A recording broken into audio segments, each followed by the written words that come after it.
Et là on voit tout de suite, hein, il attaque. Ah, il est C'est vraiment passé. bien. Il est vraiment bien, Dylan Ferrandis, sur ce circuit sablonneux.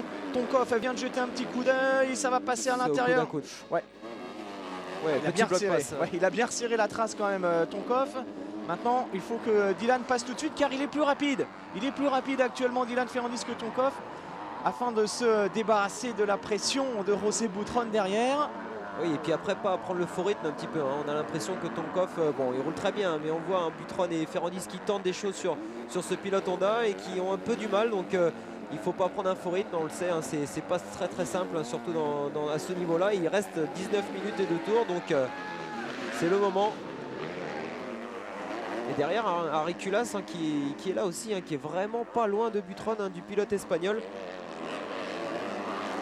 Non, là, on a 4 pilotes roue dans roue. Énorme bagarre. Et Culas qui vient de passer Boutron d'ailleurs. Harry Culas qui vient de passer José Boutron, alors que Dylan Ferrandis va chercher les extérieurs, hein, pour essayer de trouver un peu de vitesse sur ce circuit. Et Buttron qui repasse, hein, c'est vraiment magnifique. Là, c'est les pilotes qui se doublent et qui se redoublent de nouveau. Et une piste qui fonctionne bien, hein, on peut le remarquer quand même, les pilotes qui trouvent des solutions. Et là, Ferrandis, hein, direct. Boutron qui est repassé. Boutron qui est repassé devant Culas. C'est de la folie cette bagarre. Et c'est pour la 6e place. Et ouais, on le répète, une belle piste, hein, parce qu'elle fonctionne, hein, pas mal de dépassements. Les pilotes qui se suivent pas spécialement dans les mêmes traces, on les voit, hein, des doubles traces dans tous les virages.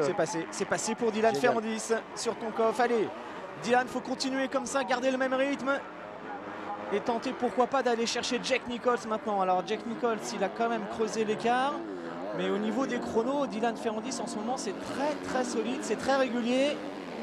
Ah, ça fait plaisir de retrouver Dylan Ferrandis à son meilleur niveau aujourd'hui. Déjà la semaine dernière, il a réussi notamment une belle seconde manche.